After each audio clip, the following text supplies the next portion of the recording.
ایک جن زادی کے عشق کی داستان جو عشق مصطفیٰ صلی اللہ علیہ وآلہ وسلم پر اپنا جنون وار گئی۔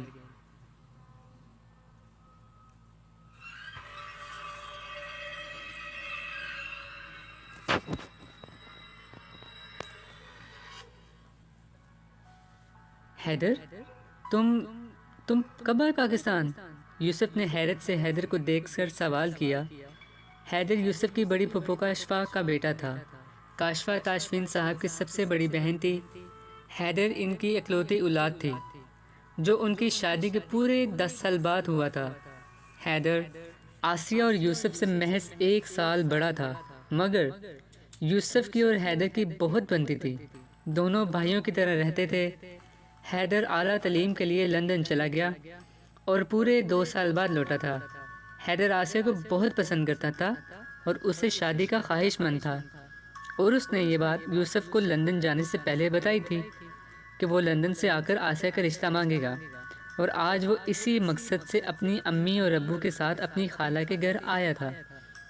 سب بڑے اندر باتیں کر رہے تھے۔ حیدر جب باہر آیا تو آسیہ، یوسف اور زلیخا یونیورسٹی سے آئے تھے، اور حیدر کو دیکھ کر یوسف خوشی سے بہت پرجوش نظر انداز میں اس کے گلے لگا۔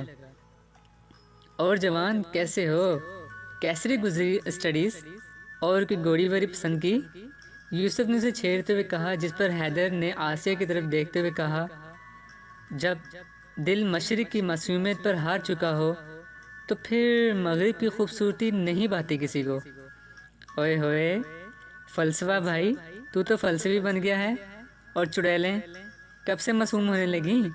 یوسف کی اس قدر تنگ کرنے پر حیدر اس کے پیچھے اسے مارنے کے لیے بھاگا تھا۔ کھانے سے فارغ ہونے کے بعد سب اپنی اپنی خوش گپیوں میں مصروف ہو گئے۔ حیدر اور یوسف ٹیرس پر چلے گئے۔ حیدر بہت خوش تھا، اور یوسف بھی۔ اور کیپٹن، تو نے اپنی کشتی کنارے لگائی یا بیچ بور میں ہی گھوم رہا ہے؟ ابھی تک حیدر نے یوسف سے پوچھا۔ ہاں، بس تیرا ہی انتظار کر رہا تھا، پہلے بڑے بھائی کی بات بن جائے پھر ہم اپنی قسمت آزمائیں گے، یوسف نے بہت بات بھی کا مظاہرہ کرتے ہوئے جواب دیا۔ ابھی دونوں کی باتیں چل ہی رہی تھی کہ آسیہ ان دونوں کو بلانے اوپر آئیں۔ نیچے سبھی بڑے ان کا انتظار کر رہے تھے۔ یوسف اور حیدر کے نیچے جاتے ہی حیدر کے ابو اشفاق صاحب نے اعلان کر دیا کہ ہم سب بڑوں نے مل کر آسیہ اور حیدر کا رشتہ پکا کر دیا، اور اسی ہفتے ان دونوں کی منگنی ہے، نور محل میں۔ نور محل میں بہت دھوم دھام سے، جس کے بعد سارا لانچ مبارکباد کی آوازوں سے گونجنے لگا، اور آسیہ حیرت سے کھڑی سب دیکھ رہی تھی۔ آسیہ ہوش میں تب آئی جب ہاجرہ بیگم نے زلیخا کو کچن سے مٹھائی لانے کو کہا۔ حیدر نے یوسف کے کان میں سرگوشی کی، ہم نے تو میدان مار لیا، اب تو تمہاری باری ہے۔ چھوٹے، کب دے رہے ہو خوشخبری پہ؟ میں تو کہتا ہوں لگے ہاتھ تمہاری بھی منگنی ہو ہی جائے، کچھ ایسا معاملہ کرو۔ یوسف نے دبی دبی آواز میں آنکھ مارتے ہوئے کہا، ارادہ تو بھائی کا یہی ہے، ایک ہی خرچے میں دونوں بھائی نمٹ جائیں۔ آسیہ کو یہ سب دیکھ کر سن کر بہت گھٹن ہو رہی تھی۔ وہ سب چھوڑ کر اپنے کمرے میں آ گئی اور دروازہ بند کر کے لیٹ گئی۔ یوسف نے زلیخا کو جب ٹیرس پر بلایا، اس وقت سب اپنے اپنے کمروں میں جا چکے تھے۔ زلیخا کے اوپر آتے ہی اس کا ہاتھ پکڑ کر میز تک لے کر آیا اور اسے کرسی پر بٹھا کر خود ایک ٹانگ فولڈ کر کے اس کے قدموں میں بیٹھ گیا، اور زلیخا کا ہاتھ تھام کر بہت ہی پیار سے گویا ہوا، دل خود سے بغاوت کر بیٹھا ہے، یہ تم سے محبت کر بیٹھا ہے، تیرے ساتھ جیوں تیرے ساتھ مروں، دل یہ چاہت کر بیٹھا ہے، زمانے بھر سے عداوت کر بیٹھا ہے، کیونکہ یہ تم سے محبت کر بیٹھا ہے، تیری ان آنکھوں سے دیکھوں زمانے کے سبھی رنگ، دل بس اتنی سی خواہش کر بیٹھا ہے، پڑھوں تیری امامت میں زندگی کی 5 نمازیں، دل یہ طلب کر بیٹھا ہے، میں تمہارے ساتھ اپنی زندگی کے سبھی رنگ جینا چاہتا ہوں، تمہارے ساتھ طواف کعبہ کرنا چاہتا ہوں، کیا تم مجھے یہ حق دو گی؟ زلیخا خوشی اور حیرت کے ملے جلے جذبات لیے صرف اپنے سر کو ہلا سکی، اور یوسف نے فوراً نعرہ لگایا، یہ! جسے سن کر حیدر دیوار کے پیچھے سے نمودار ہوا۔ واہ یار واہ، عشق نے تو تجھے شاعر ہی بنا ڈالا، مگر آخری لائن مجھے سمجھ نہیں آئی، امامت تو مرد نہیں کرتے، تو پھر بھابھی کیسے کرے گی؟ وہ خود ہی بولتا جا رہا تھا اور زلیخا اور یوسف اسے حیرانی سے دیکھ رہے تھے۔ اب یوسف بھی میدان میں آ گیا تھا۔ ہاں تو نے کبھی پرپوز کیا ہے؟ تجھے اندازہ ہو کتنا پریشر ہوتا ہے بندے پر، ایک آدھ جملہ اوپر نیچے ہو جاتا ہے، وہ میری امامت میں پڑ لے گی اور تو چل نکل، کباب میں ہڈی نہ بن۔ سارا رومانس خراب کر دیا۔ میری زندگی کا پہلا رومانس تھا اور اس کا بھی مزہ نہیں لینے دیا تو نے۔ نیچے جا، آسیہ کو تنگ کر جا کے اس کا بھیجا کھا، حیدر نے کرسی پر بیٹھتے ہوئے کہا۔ وہ سو رہی ہے اس لیے میں تجھے کمپنی دینے آ گیا۔ یوسف اسے کرسی سے اٹھاتے ہوئے بولا، تو بھی جا کے سو جا، چل، مجھے کمپنی نہیں تنہائی چاہیے۔ یوسف نے اسے باقاعدہ نیچے دھکیلتا تھا اور حیدر جذباتی ہونے کا ڈرامہ کرتا ہوا گاتے گاتے وہاں سے چلا گیا۔ بھائی نہ رہا۔ حیدر کے جاتے ہی یوسف حیران بیٹھی زلیخا کے پاس آیا اور اس سے دوبارہ بات کرنا شروع کی۔ میں جانتا ہوں میرا یہ فعل دین اور دنیا دونوں کے اعتبار سے صحیح نہیں، مگر میں فقط تمہیں اتنا بتانا چاہتا تھا کہ تم میرے لیے کتنی اہم ہو۔ بس تمہیں بھی میں پسند ہوں نا؟ زلیخا نے اسبات میں سر ہلایا۔ ٹھیک ہے، پھر میں کالی پھپھو اور حیدر کے ساتھ گاؤں کے لیے نکل جاؤں گا اور اماں جان کو لے کر تمہارے بابا سے رشتے کی بات کرنے جائیں گے تاکہ تمہاری منگنی، ہماری منگنی بھی حیدر اور آسیہ کے ساتھ ہی ہو جائے اگلے ہفتے۔ ادھر زلیخا کے چہرے پر ایک رنگ آ کر گزرا جو خوف اور حیرت کا ملا جلا رنگ تھا۔ یوسف اپنی بات مکمل کر کے نیچے سونے جا چکا تھا کیونکہ اسے صبح جلدی ہی گاؤں کے لیے نکلنا تھا۔ زلیخا اپنی سوچوں میں گم بیٹھی تھی۔ اسے سمجھ نہیں آ رہی تھی کہ جس دن کا اسے انتظار تھا آج وہ آ گیا تھا۔ اسے سمجھ نہیں آ رہی تھی کہ وہ خوشی کا اظہار کرے یا فکر کا۔ ابھی وہ ان سب سوچوں میں گم تھی کہ اسے سفید کبوتروں کی ٹولی آسمان سے ٹیرس پر اترتی دکھائی دی اور وہ بہت ادب سے سر جھکا کر کھڑی ہو گئی۔ دیکھتے ہی دیکھتے سفید کبوتر انسانوں میں تبدیل ہو گئے، جن کے بیچ مولوی نور احمد کھڑے تھے۔ نور السحر، ہم نے تمہیں کتنی بار بلاوا بھیجا مگر تم نہ آئی، بہت بار تمہیں باز رہنے کو کہا مگر تم نے ایک نہیں سنی۔ ہمیں معلوم ہوتا تو ہم تمہیں کبھی یہاں نہ بھیجتے۔ تم جانتی ہو ایک انسان اور جن کا کوئی جوڑ نہیں، ان کا تعلق حرام ہے، جائز نہیں۔ ہر مخلوق کے لیے رب العزت نے ایک دائرہ قائم کر رکھا ہے۔ ہمارا ان انسانوں کی دنیا میں اس طرح اتنی آزادی سے گھومنا پھرنا ٹھیک نہیں۔ انہی انسانوں میں بہت سے ایسے انسان بھی ہیں جن کو اپنے افضل المخلوق ہونے کا غرور ہوتا ہے اور وہ ہر چیز پر قابو پانے کی خواہش مند ہوتے ہیں، اور اسی خواہش کے پیش نظر وہ ہم جنات کو اپنا غلام بنا کر ہم سے غلط کام بھی کرواتے ہیں۔ چل میری بچی، چل، چھوڑ دے یہ ضد، انسان اور جن کا کوئی میل نہیں۔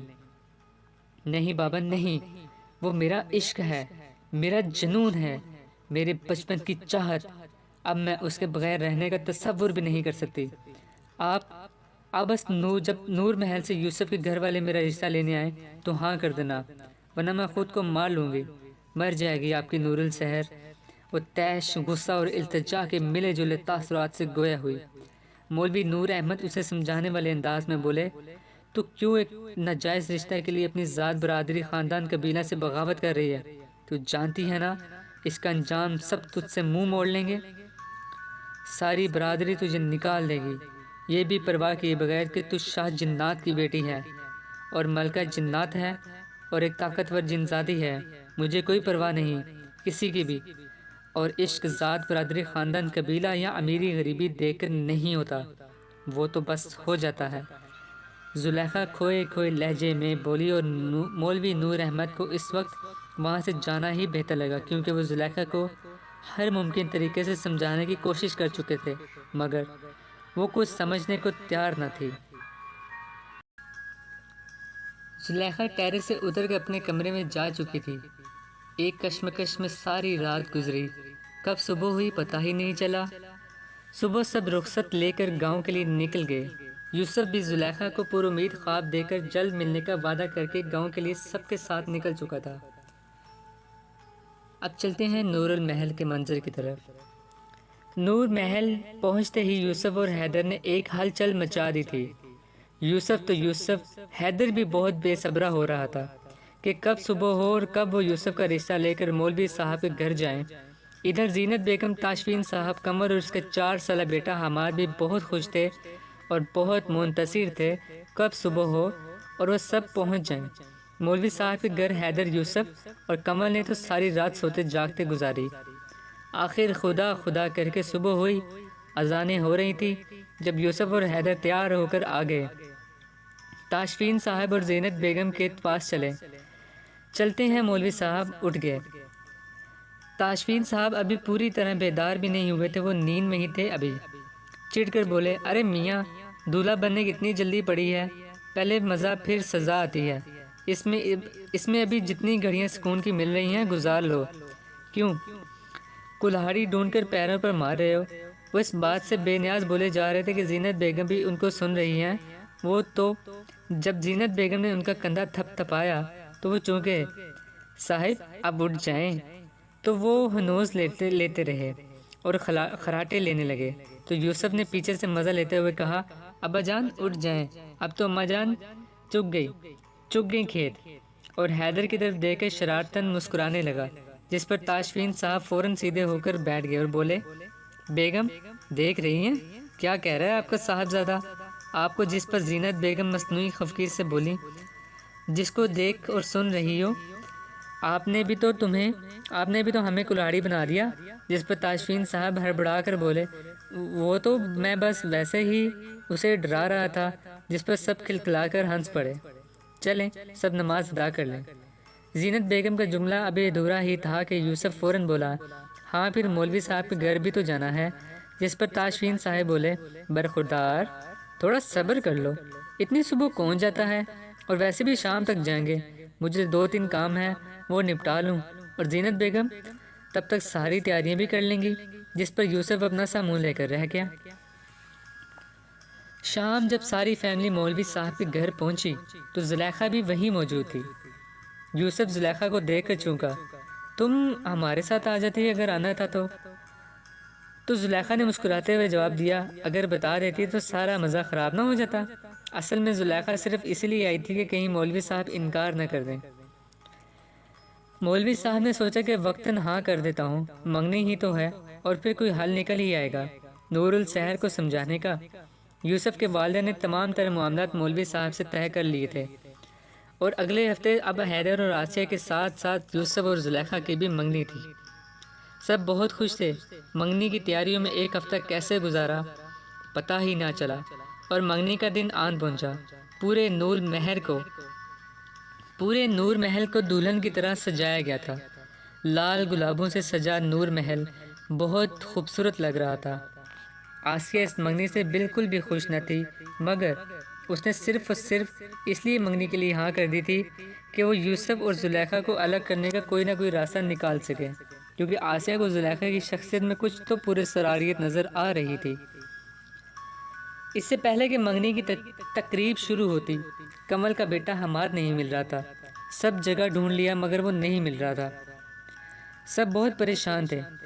کمل کا تو رو رو کر برا حال تھا، اور سب حماد کو ڈھونڈ ڈھونڈ کر پریشان تھے۔ زلیخا نے سب سے نظر بچا کر آنکھیں بند کر کے پورے گھر کا ہر طرف سے جائزہ لیا تو حماد اسے ٹینکی کے ٹاور کے نیچے سویا ہوا دیکھا۔ زلیخا نے فوراً سب کی توجہ اس طرف دلوائی کہ ٹینکی کے ٹاور کے نیچے بھی چیک کر لیا جائے۔ آسیہ اسے آنکھیں بند کر کے کچھ پراسرار حرکتیں کرتے ہوئے دیکھ چکی تھی۔ فوراً بولی، تمہیں کیسے پتا کہ حماد وہاں ہوگا؟ زلیخا نے آسیہ کے سوال پر وضاحت کی، کیونکہ بچے کھیلتے وقت اکثر ایسی جگہوں پر چھپ جاتے ہیں، تو اب ہم تمہارے شک کی وجہ سے بیکار وقت ضائع کریں؟ آسیہ نے طنزاً کہا۔ زلیخا نے فوراً سب کو سمجھانے والے انداز میں کہا، جب سب جگہ دیکھ چکے ہیں تو ایک بار وہاں دیکھنے میں کیا حرج ہے؟ یوسف اور حیدر نے تاشفین صاحب کے کہنے پر جب وہاں دیکھا تو حماد وہیں سویا ہوا ملا۔ حماد کو دیکھ کر سب کی جان میں جان آئی۔ سب کے مطمئن ہونے کے بعد منگنی کی رسم پوری کی گئی۔ سب کی مرکز سے نگاہ زلیخا اور یوسف رہے۔ یہ نہیں تھا کہ آسیہ اور حیدر برے لگ رہے تھے، وہ بھی اچھے لگ رہے تھے، مگر زلیخا اور یوسف کا حسن غضب ڈھا رہا تھا۔ جو آتا ان دونوں کی جوڑی ہی کی زیادہ تعریف کرتا، جو آسیہ کو قدرے ناگوار گزر رہا تھا۔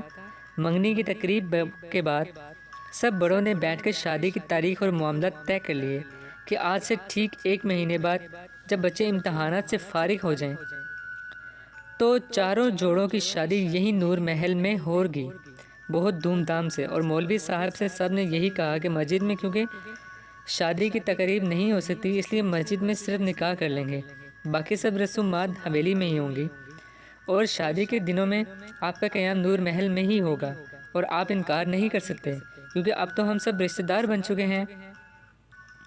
منگنی کے بعد سب واپس آ چکے تھے۔ آسیہ، یوسف، زلیخا تینوں اپنے پیپرز میں مصروف ہو گئے تھے۔ آسیہ کو زلیخا پر شک ہو گیا تھا۔ اسے لگتا تھا کہ زلیخا کالا جادو کرتی ہے اور وہ اس پر کڑی نظر رکھنے لگی، اس کے ہر عمل پر کہ وہ کب کب کیا کرتی ہے، وہ ہاتھ آیا موقع گنوانا نہیں چاہتی تھی۔ آج یوسف، آسیہ اور زلیخا کا آخری پیپر تھا۔ کل زلیخا واپس جانے والی تھی اور یوسف اس کے ساتھ کچھ وقت گزارنا چاہتا تھا کیونکہ جب سے وہ لوگ آئے تھے پیپرز کی وجہ سے کوئی بات چیت نہیں ہو سکی تھی اور یوسف کو زلیخا سے چند ضروری باتیں کرنی تھی، اس لیے اس نے اسے ٹیرس پر بلایا تھا۔ زلیخا کے آتے ہی یوسف بہت پیار اور ادب سے کھڑا ہو گیا اور اس کے لیے کرسی آگے کی، اسے بٹھانے کے بعد خود اس کے سامنے والی کرسی پر بیٹھ گیا اور بہت پیار سے زلیخا کو دیکھنے لگا۔ میں جانتا ہوں اس طرح ملنا اور بات کرنا نہ معاشرتی لحاظ سے صحیح ہے اور نہ مذہبی لحاظ سے، میں بس چند باتیں ہیں جو تم سے شادی سے پہلے کرنا چاہتا ہوں اور جسے جاننا تمہارا حق ہے، اور کل تم چلی جاؤ گی اس لیے اس طرح بولنا پڑا، اس کے لیے معذرت۔ یوسف نے قدرے ہچکچاتے ہوئے کہا تو زلیخا نے مسکراتے ہوئے جواب دیا، میں جانتی ہوں آپ کی عادت کو، اس لیے شرمندہ نہ ہوں آپ، مجھے باتوں کو گھما پھرا کر کرنا نہیں آتا، میں سیدھے اور صاف الفاظوں میں یہی کہنا چاہتا ہوں کہ زلیخا، میں نے جب سے محبت کے معنی سمجھے ہیں صرف اور صرف تم سے ہی محبت کی ہے، تمہاری معصومیت، تمہاری سادگی نے مجھے ہمیشہ متاثر کیا ہے، ورنہ آج کے اتنے ماڈرن دور میں جہاں عورتوں کا ایک طبقہ ایسا بھی ہے جو میرا جسم میری مرضی کا نعرہ لگاتا ہے، انہیں چادر اور چار دیواری سے نفرت ہے، معذرت کے ساتھ انہیں اسلام کے عورت کے لیے بنائے بہترین اصول قید لگتے ہیں، اور وہی تم جیسی بہت سی عورتیں بھی ہیں جو اسلامی اصولوں کو اپنی اتنی عزت دیتی ہیں اور باقاعدہ پردہ کرتی ہیں، وہ یہ جانتی ہیں کہ وہ اسلام کی شہزادیاں ہیں اور قیمتی چیزیں ہمیشہ محفوظ طریقے سے ہی رکھی جاتی ہیں، جیسے قرآن کریم اور کعبۃ اللہ۔ میرے نزدیک وہ عورت بہت باحیا ہے جو خود کو ڈھانپ کر گھر سے نکلے، بری نظریں پڑنے کے ڈر سے۔ مجھے تمہاری صورت سے پہلے تمہاری سیرت نے متاثر کیا۔ یوسف نے بہت پیار اور ادب سے بول رہا تھا اور زلیخا بہت محفوظ ہو کر اسے سن رہی تھی۔ یوسف کو لگا وہ اسے بور کر رہا ہے، اس لیے زلیخا کو یوں سنتا دیکھ کر بولا، کیا ہوا، کیا سوچ رہی ہو؟ سوچ رہی ہوں کہ یہ آج فلسفی کیوں بن گیا ہے، کیوں بور کر رہا ہے؟ اصل میں تمہیں بتانا چاہتا ہوں میری زندگی میں تمہاری کیا اہمیت ہے۔ تم بھی کچھ بولو۔ یوسف کی بات ختم ہونے پر زلیخا مسکراتے ہوئے گویا ہوئی، میں بور نہیں ہوئی بلکہ میں سن رہی تھی کہ آج بھی ایسے مرد ہیں جو عورت کو اتنی عزت کی نگاہ سے دیکھتے ہیں، اسے اتنی اہمیت دیتے ہیں اور سمجھتے ہیں کسی بھی عورت کے لیے یہ بہت عزت کی بات ہے۔ اور رہی بات میرا جسم میری مرضی والی آزادی کی، تو وہ ذلت اور غلامی ہے صرف۔ ہمیں اسلام 1400 سال پہلے آزادی دے چکا ہے، اور اسلام سے پہلے ہم کیا تھیں؟ اور مزید یہ کہ میں بھی سیدھی اور صاف بات کروں گی، آپ بھی میری پہلی اور آخری محبت ہیں، آپ کے علاوہ کبھی کسی کا تصور ہی نہیں کیا جب سے ہوش سنبھالا ہے۔ زلیخا ابھی یوسف سے بات کر ہی رہی تھی کہ اسے کسی تیسرے شخص کی موجودگی کا احساس ہوا۔ دھیان لگانے پر معلوم ہوا کہ آسیہ ان کی باتیں سن رہی ہے۔ آسیہ اچانک پانی پینے کے لیے بیدار ہوئی تو ٹیرس پر روشنی دیکھی اور باتوں کی آوازیں سن کر اوپر چلی آئی تو دیکھا یوسف اور زلیخا ٹیرس پر ہیں، اور ساتھ ہی آسمان پر نظر گئی تو وہاں سفید کبوتروں کی جوڑی دکھائی دی۔ زلیخا نے اپنا غصہ پر قابو کرتے ہوئے یوسف سے دوبارہ سے بات کرنی شروع کی، مگر شہزادے، کوئی ہے جس سے میں تم سے بھی زیادہ عشق کرتی ہوں، وہ ذات میرے لیے ہر چیز سے پہلے ہے۔ اس سے پہلے زلیخا اپنی بات پوری کرتی یوسف نے عجلت میں کہا، جانتا ہوں وہ ہستی تمہارے بابا ہیں۔ زلیخا نے یوسف کی بات کی نفی کرتے ہوئے کہا، نہیں، وہ ہستی ان سے بھی پہلے ہے۔ تو اب یوسف کی تجسس ہوا کہ ایسا کون ہے جو اتنا خاص ہے۔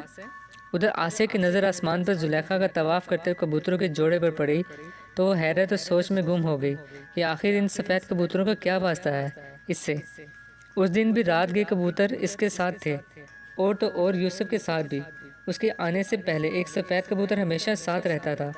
آسیہ اپنی سوچ میں اتنی مگن تھی کہ زلیخا کی کہی بات سن ہی نہ سکی۔ یوسف نے تجسس سے پوچھا کون ہے وہ ہستی؟ تو زلیخا نے بہت ادب سے بتایا کہ دونوں جہانوں کے سردار محمد مصطفیٰ صلی اللہ علیہ وآلہ وسلم، جو مجھے ہر رشتہ، ہر چیز اور ہر خواہش سے زیادہ عزیز ہیں۔ میری جان بھی عشق مصطفیٰ صلی اللہ علیہ وآلہ وسلم پر قربان۔ یوسف کے چہرے پر مسکراہٹ پھیل گئی۔ اور ایک بات شہزادے، جب کبھی میں بہت غصہ میں آ جاؤں، کسی کی نہ سنوں، تو تم مجھے ان کی قسم دینا، میں جان بھی ہار جاؤں گی اس قسم کے آگے۔ اور میرا خیال ہے اب ہمیں سو جانا چاہیے، بہت رات ہو چکی ہے۔ یوسف نے زلیخا کی بات کی تائید کی ہاں، پھر صبح سفر کے لیے نکلنا بھی ہے۔ ادھر آسیہ سوچ، تجسس اور حیرت میں تھی، زلیخا کو لے کر اور اس کی کہی آخری باتوں کو لے کر۔ جانے کیا ہوا ہوگا؟ ویسے یہ تو پکا ہے کہ یہ کالا جادو کرتی ہے، اور اس نے یوسف پر بھی وہی کر رکھا ہے، تبھی تو اتنا پاگل ہوا پھر رہا ہے اس کے لیے۔ اس کے کالے جادو کا توڑ کرنا ہوگا مجھے، مگر کیسے؟ کون کرے گا میری مدد اس میں؟ بہت ذہن پر زور ڈالنے کے بعد اسے کچھ دھندلا سا یاد آ گیا۔ امی کے ایک چاچا زاد تھے جو کالا جادو کرتے تھے، کیا نام تھا ان کا؟ کچھ کافر کر کے، جن کو پھر پتہ چلنے پر خاندان سے نکال دیا تھا۔ امی سے کیسے پوچھوں؟ وہ پرسوچ انداز میں بولی، آئیڈیا۔